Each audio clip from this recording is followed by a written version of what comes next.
Welcome to TSAT. This is Eshwar Kumar. ఈ వీడియోలో మనం ఇంటర్నేషనల్ రిలేషన్స్లో భాగమైనటువంటి బ్రిక్స్ గురించి డిస్కస్ చేసుకోబోతున్నాం. సో దీనిలో మనం ప్రధానంగా ఫోకస్ చేసేటువంటి అంశాలు చూస్తే బ్రిక్స్ అనేటువంటి కూటమి ఎందుకు ఏర్పడింది, ముందుగా ఈ బ్రిక్స్ అనేటువంటి కూటమి ఏర్పాటు అయ్యేటప్పుడు ఫౌండింగ్గా ఉన్నటువంటి దేశాలు ఏమేమి ఉన్నాయి, సో దీనిలో భారతదేశం ఉందా, ఉంటే భారతదేశం యొక్క పాత్ర ఏ విధంగా బ్రిక్స్లో ఉంది, అదేవిధంగా రీసెంట్గా బ్రిక్స్ సమావేశాలు ఎక్కడ జరుగుతూ ఉన్నాయి, ఈ జరిగేటువంటి బ్రిక్స్ సమావేశంలో భారతదేశం పాల్గొంటూ ఉందా, భారతదేశం యొక్క ప్రపోజల్స్ ఏం పెడుతూ ఉంది బ్రిక్స్ సమావేశంలో, దానితో పాటు బ్రిక్స్ దేశాలు ఏవైతే కలిసి ఉన్నాయో, ఏవైతే ఒక కూటమి ఉందో ఈ దేశాలని డెవలప్ చేయడానికి ఏదైనా ఒక బ్యాంక్ లాంటిది ఏర్పాటు చేసి ఉన్నాయా అనేటువంటి అంశాలన్నీ కూడా ఈ వీడియోలో మనం డిస్కస్ చేద్దాం. Let us start. సో చూద్దాం. సో బ్రిక్స్ చూసుకున్నట్లయితే పేరులోనే ఉంది బ్రిక్స్. సో BRICS అండి. సో ముందుగా మనం ఈ నేమ్ని డీకోడ్ చేద్దాం. సో బ్రిక్స్లో ఉన్నటువంటి నేమ్ని డీకోడ్ చేద్దాం. సో బ్రిక్స్లో B అంటే బ్రెజిల్, R అంటే రష్యా, I అంటే ఇండియా, C అంటే చైనా, S అంటే సౌత్ ఆఫ్రికా అండి. S అంటే సౌత్ ఆఫ్రికా దేశాలు. సో ఇక్కడ బ్రెజిల్ అనేటువంటి దేశము ఒక ఖండాన్ని రిప్రజెంట్ చేస్తూ ఉంది. అది ఏ ఖండము అంటే సౌత్ అమెరికా అనేటువంటి ఒక ఖండం నుండి. సో సౌత్ అమెరికా అనేటువంటి, దక్షిణ అమెరికా అనేటువంటి ఒక ఖండాన్ని, ఒక కాంటినెంట్ని నుంచి రిప్రజెంటేషన్ ఇస్తూ ఉంది. రష్యా అనేటువంటి దేశము ఇది యూరోప్, అదేవిధంగా ఏషియా నుంచి, యూరోప్ అదేవిధంగా ఏషియా, ఐరోపా ఖండం అదేవిధంగా ఈ ఆసియా ఖండం నుంచి రష్యా అనేటువంటిది రిప్రజెంటేషన్ ఇస్తూ ఉంది. మీకు సందేహం రావచ్చు, సార్ ఎందుకు రష్యా అనేటువంటిది రెండు ఖండాల నుంచి రిప్రజెంటేషన్ అన్నారు అని. కారణం ఏంటి అంటే ఈ రష్యా అనేటువంటి దేశము ఒక పక్క యూరోప్లో విస్తరించి ఉంది, అదేవిధంగా ఆసియా ఖండంలో కూడా యూరోప్ అనేటువంటి దేశం విస్తరించి ఉంది, కాబట్టి రెండు ఖండాలని రిప్రజెంట్ చేస్తూ ఉన్నది. ఇక దాని తర్వాత ఇండియా మనం చూసుకున్నట్లయితే ఇండియా వచ్చేసి ఆసియాలో భాగమైనటువంటి దేశం. సో ఆసియా నుంచి రిప్రజెంటేషన్గా ఉంది. ఇంకొక దేశం ఉంది ఆసియా ఖండం నుంచే, ఆ దేశమే చైనా అనేటువంటి ఒక దేశం అండి. ఇక దాని తర్వాత ఆఫ్రికా ఖండం నుంచి, ఆఫ్రికా నుంచి చూసుకున్నట్లయితే సౌత్ ఆఫ్రికా అనేటువంటి దేశం ఆఫ్రికా ఖండం నుంచి ప్రాతినిధ్యం వహించడం జరుగుతూ ఉంది. సో ఈ దేశాలన్నీ కలిసి కూటమిగా బ్రిక్స్ అనేటువంటి ఒక కూటమిగా ఏర్పాటు అవ్వడం జరిగింది. సో దీని యొక్క పుట్టుపూర్వోత్తరాలు ఏంటి, మరి బ్రిక్స్లో బ్రిక్ అనేటువంటి పదాన్ని ఎవరు సజెస్ట్ చేశారు, ఏ సంవత్సరంలో సజెస్ట్ చేశారు అనేటువంటి అంశాలన్నీ కూడా మనము ఇక్కడ డిస్కషన్ చేద్దాము అండి. సో ఇక్కడ బ్రిక్స్లో BRIC అని మనం ఇప్పుడు పిలుస్తూ ఉన్నాం. దీనికంటే ముందుగా అసలు పదము అనేటువంటిది ఏర్పడింది BRIC అనేటువంటి పదం. బ్రిక్ అనేటువంటి ఒక పదం, BRIC అనేటువంటి పదము ఏర్పాటు అవ్వడం జరిగింది ముందుగా.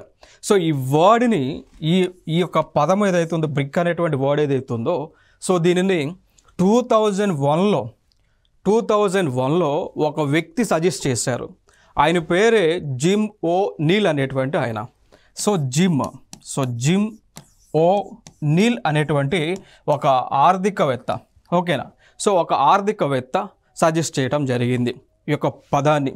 సో జిమ్ ఓ'నీల్ అనేటువంటి వ్యక్తి, ఆయన ఈ అమెరికాకు చెందినటువంటి గోల్డ్మ్యాన్ సాక్స్ అనేటువంటి ఒక కంపెనీలో పనిచేస్తూ ఉన్నారు.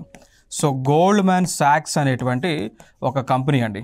గోల్డ్మ్యాన్ సాక్స్ అనేటువంటి యుఎస్ఏకు చెందినటువంటి ఒక కన్సల్టెన్సీ కంపెనీ.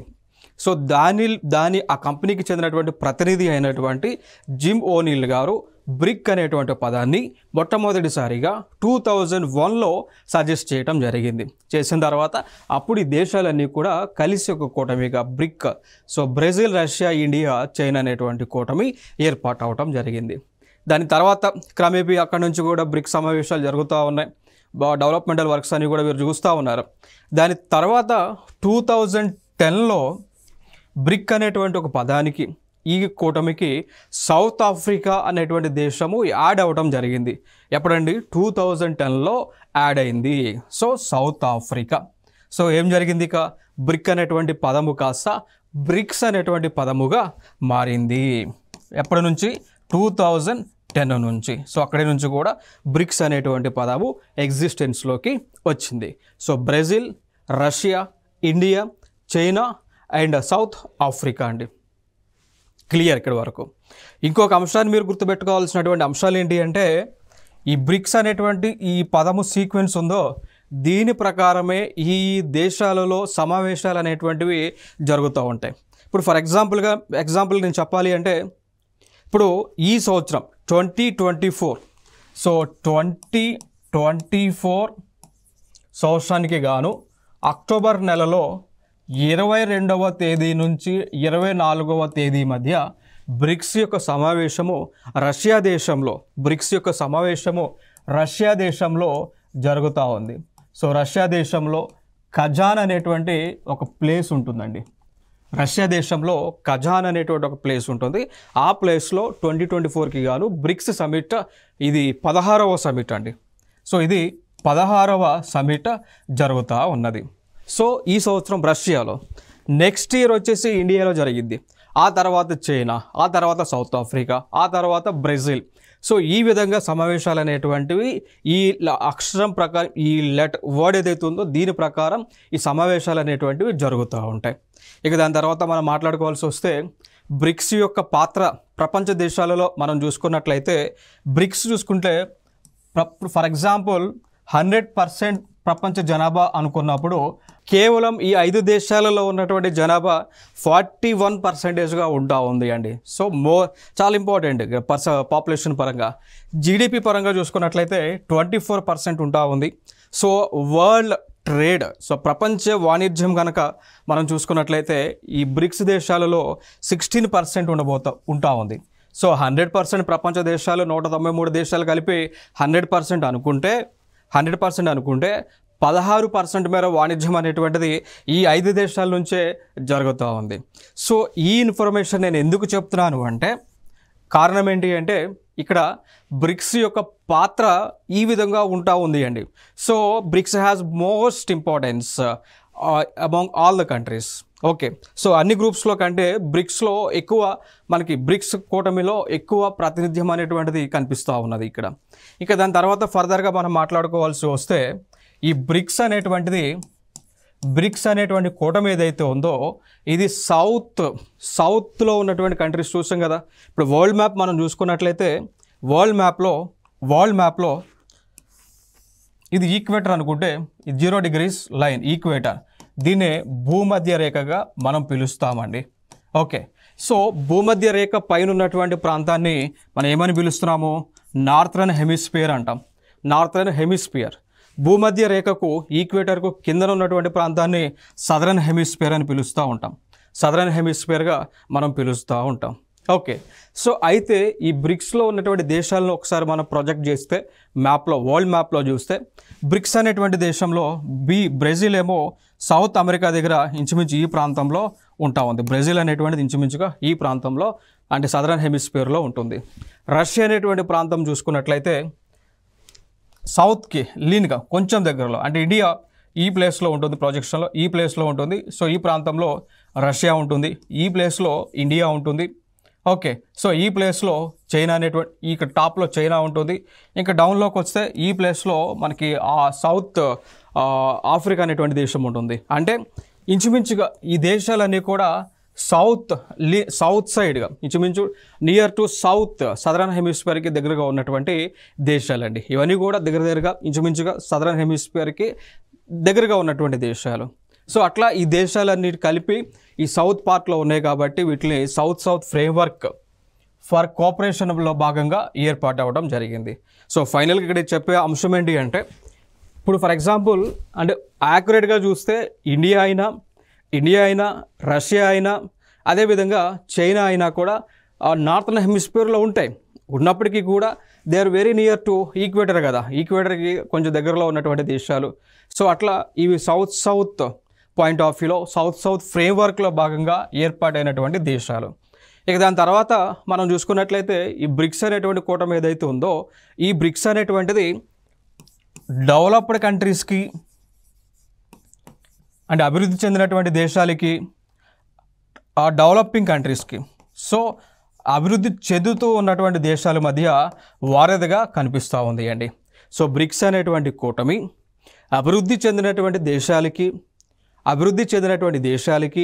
అభివృద్ధి చెందుతూ ఉన్నటువంటి దేశాల మధ్య వారధిగా ఈ బ్రిక్స్ అనేటువంటి కూటమి పనిచేస్తూ ఉంది అనేటువంటి అంశాన్ని మనం గుర్తుపెట్టుకోవచ్చు.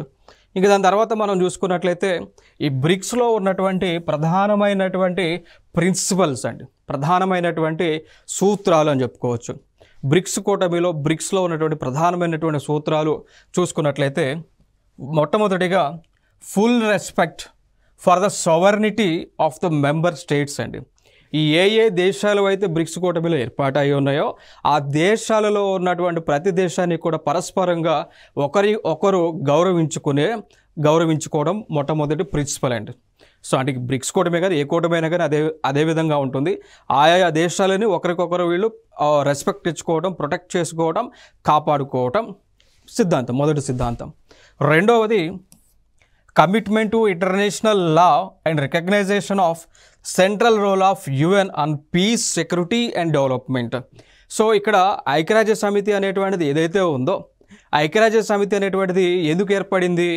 ప్రపంచ దేశాలలో పీస్, శాంతిని నెలకొల్పడానికి,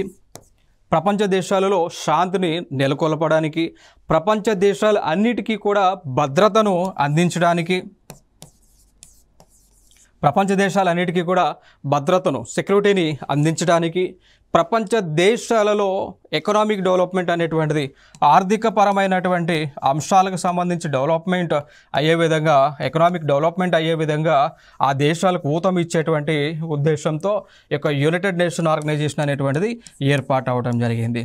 అదే కోవలో UN సిద్ధాంతాలు ఏవైతే ఉన్నాయో ఆ సిద్ధాంతాలను పాటిస్తూ బ్రిక్స్ అనేటువంటిది ఏర్పాటైంది. అదేవిధంగా UN ఏ విధంగా ప్రపంచ దేశాలలో ఈ యొక్క పీస్, సెక్యూరిటీ, డెవలప్మెంట్ని కాపాడుతూ వస్తుందో అదే విధంగా బ్రిక్స్ అనేటువంటి కూటమి కూడా ఈ దేశాలలో పీస్, సెక్యూరిటీ అండ్ డెవలప్మెంట్ అనేటువంటిది కాపాడాలి అనేటువంటి ఉద్దేశం ఒక ప్రిన్సిపల్గా వీరు పెట్టుకోవడం జరిగింది.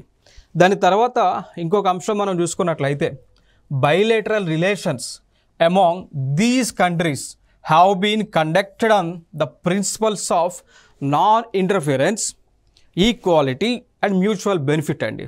సో ఇంకొక ప్రిన్సిపల్ ఏంటి అంటే బ్రిక్స్ కూటమిలో పెట్టుకున్నటువంటి ప్రిన్సిపల్ ఏంటి అంటే ఇప్పుడు ఈ దేశాలు ఉన్నాయండి, బ్రిక్స్ అనేటువంటి ఈ 5 దేశాలు ఉన్నాయి. సో ఈ 5 దేశాలలో ఏ దేశము కూడా ఇంకొక దేశంలో ఇన్వాల్వ్ అవ్వద్దు. అంటే రష్యా ఇండియా యొక్క ఇంటర్నల్ ఇష్యూస్లో ఇన్వాల్వ్ అవ్వద్దు, ఇండియా చైనా యొక్క ఇంటర్నల్ ఇష్యూస్లో ఇన్వాల్వ్ అవ్వద్దు, చైనా ఇండియా యొక్క ఇంటర్నల్ ఇష్యూస్లో ఇన్వాల్వ్ అవ్వద్దు అని ఒక ప్రిన్సిపల్గా పెట్టుకున్నారు. దాని తర్వాత ఇంకొక అంశం ఏం పెట్టుకున్నారు అంటే ఈ 5 దేశాలు కూడా 5 సమాన దేశాలు అండి. అంటే ఒక దేశము ఎక్కువ, ఒక దేశము తక్కువ కాదు. ఇప్పుడు ఫర్ ఎగ్జాంపుల్గా జీడిపి పరంగా మనం చూసుకున్నాము అనుకోండి, south Africa GDP India GDP మనం కంపేర్ చేస్తే, ఇండియా జీడిపి చాలా ఎక్కువ ఉంటుంది. ఇండియా యొక్క జీడిపి చాలా ఎక్కువ ఉంటుంది, దాదాపు మనం చెప్పుకోవాల్సి వస్తే 3.2 ట్రిలియన్. ఇండియా యొక్క జీడిపి 3.2 ట్రిలియన్ కంటే ఎక్కువగా ఉంటుంది. ప్రపంచంలోనే జీడిపి పరంగా చూసుకుంటే ఫిఫ్త్ ప్లేస్లో ఇండియా అయితే ఉండటం జరిగింది. సౌత్ ఆఫ్రికా కంపేర్ చేస్తే సౌత్ ఆఫ్రికా ఎక్కడో ఉంటుంది, ఎక్కడో 100 స్థానంలోనో జీడిపి పరంగా సౌత్ ఆఫ్రికా ఉంటుంది. అంటే ఎకనామిక్ పరంగా చూసుకున్నట్లయితే ఇండియాకి సౌత్ ఆఫ్రికా మధ్య చాలా వ్యత్యాసం ఉంటుంది ఆర్థిక పరంగా. అప్పటికీ కూడా 2 దేశాలు కూడా అంతర్జాతీయ ప్లాట్ఫామ్లో సమానంగా ఈక్వల్ రిప్రజెంటేషన్ అనేటువంటిది ఇవ్వాలి, సమాన హక్కులు అనేటువంటివి పొందాలి అనేటువంటి ఉద్దేశం ఒక ప్రిన్సిపల్గా పెట్టుకున్నారు అండి. ఇక దాని తర్వాత ఇంకొక అంశం మనం మాట్లాడుకోవాల్సి వస్తే మ్యూచువల్ బెనిఫిట్, ఒకరికొకరు సహాయ కార్యక్రమాలను అవసరం ఉన్నటువంటి సమయంలో ఇచ్చిపుచ్చుకోవాలి అని ఒక ప్రిన్సిపల్ అన్నట్టు. ఇప్పుడు ఫర్ ఎగ్జాంపుల్ సౌత్ ఆఫ్రికా దేశంలో ప్రతిసారి కూడా అంటువ్యాధులు అనేటువంటివి వస్తూ ఉంటాయి. సౌత్ ఆఫ్రికా దేశంలో ప్రతి సంవత్సరము కూడా వర్షాకాలంలో కొత్త కొత్త అంటువ్యాధులు అనేటువంటివి వస్తూ ఉంటాయండి. సో అట్లాంటి దేశంలో మన భారతదేశం ఏం చేసింది అంటే ఆ దేశంలో అంటువ్యాధులు అనేటువంటి ప్రబలకుండా వచ్చినా కానీ నిర్మూలించే విధంగా ఉచితంగా ప్రభుత్వ ఆసుపత్రులను నిర్మించడం జరిగింది భారతదేశం. అదేవిధంగా ఆ దేశంలో రీసెర్చ్ ల్యాబ్స్ కానీ డయాగ్నోస్టిక్ సెంటర్స్ కానీ ఆ దేశంలో ఉచితంగా భారతదేశం ఏర్పాటు చేయటం జరిగింది. కారణం ఏంటి అంటే బ్రిక్స్లో ఉన్నటువంటి వన్ ఆఫ్ ద ప్రిన్సిపల్ అండి, mutual benefit and mutual support for whenever there is a need these countries has to support each and every country అని చెప్పేసి వీళ్ళ ప్రిన్సిపల్స్లో పెట్టుకున్నటువంటి ఉద్దేశంతో ఆ డెవలప్మెంటల్ వర్క్స్ అన్నీ కూడా చేస్తూ ఉన్నారు. దాని తర్వాత మనం చూసుకున్నట్లయితే డి ప్రిన్సిపల్గా openness, sharing of information and consensus in decision making అండి. సో బ్రిక్స్ కూటమిలు ఫర్ ఎగ్జాంపుల్గా తీసుకుంటే బ్రిక్స్ సమావేశాలు అనేటువంటివి జరుగుతూనే వస్తూ ఉన్నాయి. బ్రిక్స్ సమావేశాలు జరుగుతూనే వస్తూ ఉన్నాయి. సో సమావేశాలు జరిగినప్పుడు ఒకరికొకరు ఇన్ఫర్మేషన్ని షేర్ చేసుకోవాలి, సీక్రెసీ లేకుండా ప్రతి ఒక్క ఇన్ఫర్మేషన్ని ఓపెన్నెస్తో షేర్ చేసుకోవాలి. ఇది ఒక ప్రిన్సిపల్గా పెట్టుకున్నారు అండి. దాని తర్వాత ఇంకొక ప్రిన్సిపల్ వచ్చేసి recognizing the multipolar nature of global economic and financial system అండి. సో ఇంకొక ప్రిన్సిపల్గా ఇంకొక సూత్రంగా బ్రిక్స్లో ఉన్నటువంటి సూత్రం ఏంటి అంటే ప్రపంచ దేశాలలో ఏవైతే అగ్రగామిగా ఉన్నటువంటి దేశాలు ఉన్నాయో వాటిని రికగ్నైజ్ చేసి ఆ దేశాలకు అనుగుణంగా ఈ దేశాల్లో కార్యక్రమాలు అనేటువంటివి నిర్వహించాలి అని చెప్పేసి వన్ ఆఫ్ ద ప్రిన్సిపల్గా బ్రిక్స్లో పెట్టుకోవటం జరిగింది. దాని తర్వాత చూసుకున్నట్లయితే ఈ బ్రిక్స్లో సహకారానికి ప్రధానమైనటువంటి రంగాలు అండి. ఓకేనా? సో ఈ బ్రిక్స్ కూటమి ఏదైతే మనం మాట్లాడుకొని ఉన్నామో ఈ బ్రిక్స్ కూటమిలో ఉన్నటువంటి దేశాల మధ్య సహకారానికి కొన్ని ఆర్గనైజేషన్స్ని ఏర్పాటు చేయడం జరిగింది. ఫర్ ఎగ్జాంపుల్గా తీసుకున్నట్లయితే ఆర్థికపరమైనటువంటి సహకారం కోసం, ఎకనామిక్ కోఆపరేషన్ కోసం బ్రిక్స్ బిజినెస్ కౌన్సిల్ అనేటువంటి దాన్ని ఏర్పాటు చేయడం జరిగింది ఈ కూటమిలో ఉన్నటువంటి దేశాలు. So BRICS business council. దాని తర్వాత రెండవది కంటింజెంట్ రిజర్వ్ అగ్రిమెంట్ అనేటువంటిది ఏర్పాటు చేశారండి.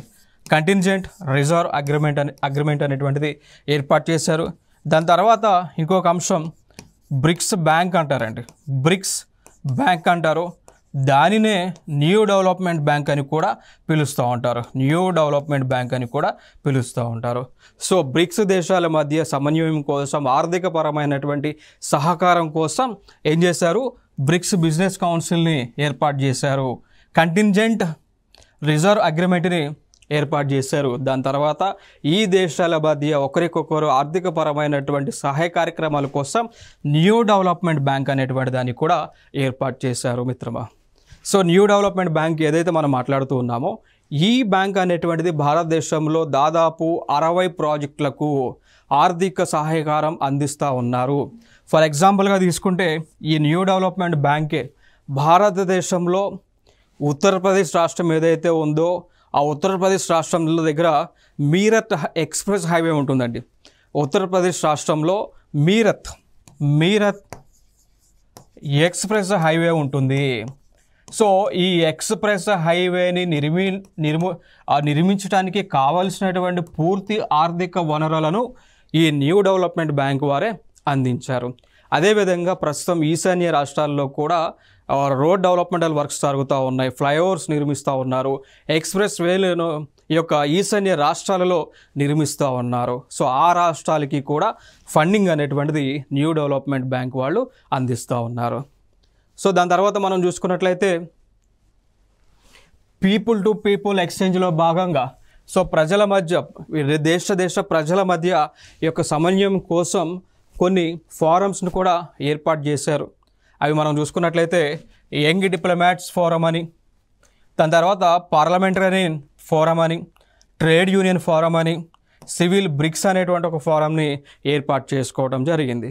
సో ఈ ఫోరమ్స్కి సంబంధించి బ్రిక్స్ సమావేశాలు జరిగినప్పుడు మీటింగ్స్ జరుగుతూ ఉంటాయి. ఈ మీటింగ్స్కి భారతదేశం నుంచి అన్ని దేశాల నుంచి కూడా ప్రతినిధులు వెళ్తూ ఉంటారు. ప్రతినిధులు వెళ్ళి అక్కడ ఈ డిస్కషన్స్లో వీరు పాల్గొంటూ ఉంటారండి. లైక్ యంగ్ డిప్లొమేట్స్ ఫోరం అని, పార్లమెంటరియన్ ఫోరం అని, ట్రేడ్ యూనియన్ ఫోరం అని, సివిల్ బ్రిక్స్ ఫోరం అని ఇవి ఏర్పాటు చేసుకున్నారు. వీటిలో కాన్ఫరెన్సెస్ జరుగుతాయి, డిబేట్స్ అండ్ డిస్కషన్స్ అన్నీ కూడా జరుగుతాయి.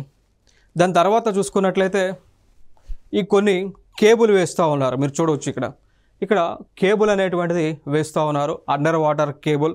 సో బ్రిక్స్ దేశాల మధ్య ఇంటర్నెట్ ఫెసిలిటీస్ అనేటువంటివి డెవలప్ చేయడానికి, ఇంటర్నెట్ అనేటువంటిది ఇవ్వడానికి సముద్రం లోపల డీప్ వాటర్ కేబుల్స్ వేస్తూ ఉన్నారు అండి. ఏమంటామండి? Deep water cables. సముద్రము లోపల డీప్ వాటర్ కేబుల్స్ అనేటువంటివి సముద్రం లోపల వేస్తూ ఉన్నారు. సో ఈ కేబుల్ యొక్క ముఖ్య ఉద్దేశం ఏంటి అంటే they are used for provision of internet facilities అండి. అర్థమైందా? కొన్ని సందర్భాల్లో శాటిలైట్స్ కొలాప్స్ అవుతుంటాయి. ఇప్పుడు ఆకాశంలో ఉన్నటువంటి శాటిలైట్స్ ద్వారానే కదా మనకి ఇంటర్నెట్ వస్తూ ఉంది. టెలికమ్యూనికేషన్స్ అనేటువంటివి శాటిలైట్స్ ద్వారానే రన్ అవుతూ ఉన్నాయి.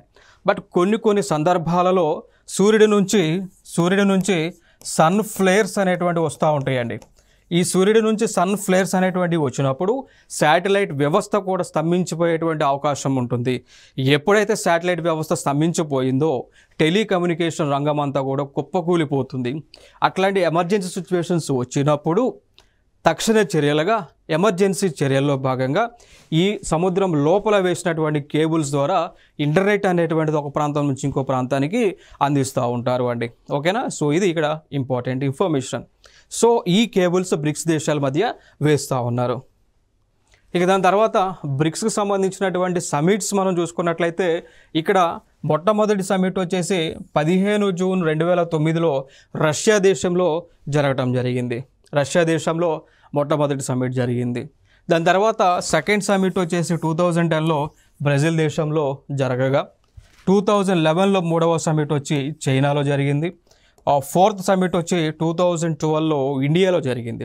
సో భారతదేశంలో కూడా బ్రిక్స్ యొక్క సమిట్ అనేటువంటిది 2012వ సంవత్సరంలో 4వ బ్రిక్స్ సమిట్ జరిగింది. సో ఆ టైంలో మన్మోహన్ సింగ్ గారు ప్రధానమంత్రిగా ఉన్నటువంటి సందర్భాన ఆయన హోస్ట్ లీడర్గా వ్యవహరించారు. ఇక దాని తర్వాత మనం చూసుకున్నట్లయితే ఇటీవల సమిట్స్ చూస్తే 15th సమిట్ వచ్చేసి ఆగస్టు 2023లో సౌత్ ఆఫ్రికాలో జరిగింది. దాని తర్వాత నెక్స్ట్ సమిట్ అంటే ఇప్పుడు సమిట్ 16వ సమిట్ అక్టోబర్ నెలలో 22nd 24th మధ్య రష్యా దేశంలో కజాన్ అనేటువంటి ఒక ప్లేస్లో జరుగుతూ ఉంది. సో ఈ రష్యాలో జరుగుతున్నటువంటి బ్రిక్స్ సమిట్కి హోస్ట్ లీడర్గా ఆ దేశానికి చెందినటువంటి ప్రెసిడెంట్ అయినటువంటి వ్లాడిమిర్ పుతిన్ ఆయన వ్యవహరిస్తూ ఉన్నారు. So he is the host leader. Vladimir Putin is the host leader for 16th BRICS summit, which is happening now in Russia. Okay. దాని తర్వాత చూసుకున్నట్లయితే నెక్స్ట్ సమిట్ వచ్చేసి 17వ సమిట్ వచ్చేసి 2025లో జరగబోతూ ఉంది. బ్రెజిల్ దేశంలో జరగబోతూ ఉంది. But dates I think announce చేయలేదు, yet to be announced అన్నట్టు. దాని తర్వాత ఫర్దర్గా మనం మాట్లాడుకోవాల్సినటువంటి అంశం 16th బ్రిక్స్ సమిట్ అనేటువంటిది మనం మాట్లాడబోతూ ఉన్నాం. ఓకే. సో ఈ బ్రిక్స్ సమిట్ అనేటువంటిది ఈ సంవత్సర కాలంలో ఈ రోజున జరుగుతూ ఉంది కాబట్టి వెరీ ఇంపార్టెంట్. వీటిపైన క్వశ్చన్స్ రావడానికి కూడా 100% ఛాన్స్ ఉన్నటువంటి ఏరియాస్ అండి బ్రిక్స్ సమిట్. సో దీనికి మన ఇండియా నుంచి రిప్రజెంటేషన్గా నరేంద్ర మోడీ గారు అటెండ్ అవ్వడం జరిగింది. సో ప్రధానంగా ఈ 16వ బ్రిక్స్ సమ్మిట్లో చర్చకు వచ్చేటువంటి అంశాలు మనం చూసుకున్నట్లయితే ప్రధానంగా వచ్చేటువంటి అంశాలు చూసుకున్నట్లయితే టెర్రరిజం గురించి ప్రధానంగా డిస్కషన్ అనేటువంటిది చేయబోతూ ఉన్నారు. సో తీవ్రవాదం అనేటువంటిది ప్రపంచ దేశాలని వేధిస్తున్నటువంటి అంశము. సో దానిపైన చర్చలు అనేటువంటివి చేయబోతూ ఉన్నారు. దాని తర్వాత ఇక్కడ ఇంటర్నేషనల్ కనెక్టివిటీలో భాగంగా నార్త్ సౌత్ ట్రాన్స్పోర్ట్ కారిడార్ అని ఉంటుంది. International north south transport corridor అని ఉంటుంది. దానిపైన అంశాలపైన చర్చలు చేయబోతూ ఉన్నారు. దాని తర్వాత చైనా వాళ్ళు ప్రారంభించినటువంటి వన్ బెల్ట్ వన్ రోడ్కి సంబంధించి చర్చలను చేయబోతూ ఉన్నారు. దాని తర్వాత ప్రపంచ దేశాలలో 2021లో కరోనా అనేటువంటి వ్యాధి రావడం జరిగింది. కరోనా అనేటువంటి ఒక వైరస్ రావడం జరిగింది. దాని ద్వారా చాలా దేశాలన్నీ కూడా ప్రభావితం అవడం జరిగింది, ఆర్థిక పరంగా నష్టపోవడం జరిగింది. సో ఆ కరోనా వచ్చిన తర్వాత పోస్ట్ కోవిడ్ చర్యలను ఏ విధంగా తీసుకోవాలి, ఇప్పటివరకు ఏమి తీసుకున్నారు అనేటువంటి అంశాలపైన కూడా డిస్కషన్స్ జరగబోతూ ఉన్నాయి. సో అదొక ఇంపార్టెంట్ అంశంగా కోవిడ్లో 16th సమ్మిట్లో డిస్కషన్ చేస్తూ ఉన్నారు. దాని తర్వాత ప్రపంచ దేశాలు ప్రపంచం ఎదుర్కొంటున్నటువంటి ఒక సమస్య, ఆ సమస్య క్లైమేట్ చేంజ్కి సంబంధించినటువంటి సమస్య అండి. క్లైమేట్ చేంజ్, వాతావరణ మార్పు. సో దీనిపైన కూడా డిస్కషన్స్ అండ్ డిబేట్స్ అనేటువంటివి జరగబోతా ఉన్నాయి. సో ఈ క్లైమేట్ చేంజ్ సంబంధించి ఇండియన్ గవర్నమెంట్ వచ్చేసి ఒక ప్రపోజల్ పెట్టారు. ఆ ప్రపోజల్ ఏంటి అంటే లైఫ్ అనేటువంటి క్యాంపెయిన్ అండి. ఇండియన్ గవర్నమెంట్ పెట్టినటువంటి ప్రపోజల్ ఏంటి అంటే లైఫ్ అనేటువంటి క్యాంపెయిన్ సంబంధించి ప్రపోజల్ని ఇండియన్ గవర్నమెంట్ ప్రపోజ్ చేయడం జరిగింది. అంటే నరేంద్ర మోడీ గారు ప్రపోజ్ చేశారు. సో దీన్ని అన్ని దేశాలు కూడా యాక్సెప్ట్ చేస్తాయి. ఎందుకు అంటే ఈ లైఫ్ క్యాంపెయిన్ యొక్క ముఖ్య ఉద్దేశం ఏంటి అంటే ప్రపంచ దేశాలన్నీ కూడా పొల్యూషన్ని తగ్గించడానికి, భూమిని మదర్ అర్త్ని పొల్యూషన్ ఫ్రీ ప్లానెట్గా మన యొక్క భూమి మొత్తాన్ని కూడా డిక్లేర్ చేయడానికి కావాల్సినటువంటి చర్యలు ఈ యొక్క లైఫ్ క్యాంపెయిన్లో ఉన్నాయి. కాబట్టి అన్ని దేశాలు కూడా ఒప్పుకోవడానికి ముందుకు వస్తూ ఉన్నారు. సో దానితో పాటు మనం చూసుకున్నట్లయితే ఇదే బ్రిక్స్ సమిట్లో అంటార్క్టికా సంబంధించి, సో అంటార్క్టికా ప్రాంతం ఏదైతే ఉందో, సో ఈ అంటార్క్టికా ప్రాంతంలో రీసెర్చ్ అనేటువంటిది ఇంకా డెవలప్ చేయడానికి దానికి సంబంధించినటువంటి చర్యలకు సంబంధించి ఈ యొక్క 16th బ్రిక్స్ సమ్మిట్లో డిస్కషన్స్ చేయబోతూ ఉన్నారు. ఇక దాని తర్వాత ఫర్దర్గా మాట్లాడుకోవాల్సినటువంటి అంశాలు ఏంటి అంటే ఇండియా, రష్యా రెండు దేశాలు కలిసి ఈ 16th బ్రిక్స్లోనే ఇండియా, రష్యా కలిసి ఆయిల్కి సంబంధించి అంశాలపైన, ఆయిల్ ప్రైజెస్కి సంబంధించి అంశాలపైన డిస్కషన్స్ చేయబోతూ ఉన్నారు. దానికి సంబంధించి ఇంకొకటి డిఫెన్స్కి సంబంధించి, సో రక్షణ రంగానికి సంబంధించినటువంటి అంశాలపైన కూడా రెండు దేశాలు ఫర్దర్గా ఈ సమ్మిట్లోనే డిస్కషన్స్ అనేటువంటివి చేయబోతూ ఉన్నారు. సో ఫైనల్ అవుట్పుట్ అఫీషియల్గా మనకి ఈ 16th సమ్మిట్కి సంబంధించినటువంటి అంశాలు ఫైనల్ అవుట్పుట్ అనేటువంటిది ఒక 2 daysలో రాబోతూ ఉంది. లైక్ అఫీషియల్ డాక్యుమెంట్ అయితే బయటకు రాబోతూ ఉంది. సో ఆ డాక్యుమెంట్ మీరు చూడాలి అంటే వెబ్సైట్లో www.mea.gov.in వెబ్సైట్లో ఈ అఫీషియల్ డాక్యుమెంట్ అనేటువంటిది ఏదైతే నేను డిస్కస్ చేశారో ఆ డాక్యుమెంట్ అనేటువంటిది ministry of external affairs and కేంద్ర విదేశాంగ శాఖ మంత్రి వెబ్సైట్లో అందుబాటులో డాక్యుమెంట్ అయితే ఉండబోతూ ఉంది. సో ఆ డాక్యుమెంట్ ఫర్దర్గా నేను కరెంట్ అఫైర్స్ క్లాస్లో కూడా డిస్కషన్ చేయడం జరుగుతూ ఉంది. ఓకే, సో ఇవి బ్రిక్స్ సంబంధించినటువంటి ప్రధానంగా మనం డిస్కస్ చేసేటువంటి అంశాలు. దాని తర్వాత ఈ బ్రిక్స్ సమిట్ ఏదైతే మనం బ్రిక్స్లో ఈ దేశాలు ఏదైతే మాట్లాడుకున్నామో అవి కాకుండా బ్రిక్స్లో జాయిన్ అవ్వడానికి ఈ దేశాలన్నీ కూడా ఆసక్తి చూపిస్తూ ఉన్నాయి. అవి చూసుకుంటే ఒకటి అల్జీరియా అనేటువంటి ఒక దేశం, బహ్రెయిన్ అనేటువంటి దేశం, బంగ్లాదేశ్ అనేటువంటి ఒక దేశం, బెలారస్ అనేటువంటి దేశం, Bolivia, Cuba, Kazakhstan, Kuwait, Pakistan, Palestine, Senegal, Thailand, Venezuela, Vietnam, Nigeria. So ఈ దేశాలు కూడా బ్రిక్స్ కూటమిలో సభ్యత్వం కోసం అప్లికేషన్ అయితే పెట్టుకోవడం జరిగింది. సో వీళ్ళకి మెంబర్షిప్ ఇవ్వాలా వద్దా అనేటువంటి అంశం కూడా ఇప్పుడు ఈరోజు జరుగుతున్నటువంటి బ్రిక్స్ సమ్మిట్లో డిస్కషన్ చేయబోతా ఉన్నారు. సో ఇది బ్రిక్స్కి సంబంధించినటువంటి అంశాలు. మరికొన్ని అంశాలను మనం నెక్స్ట్ ఫర్దర్ అప్డేట్స్ అన్ని కూడా నెక్స్ట్ వీడియోస్లో డిస్కస్ చేద్దాం. Thank you so much.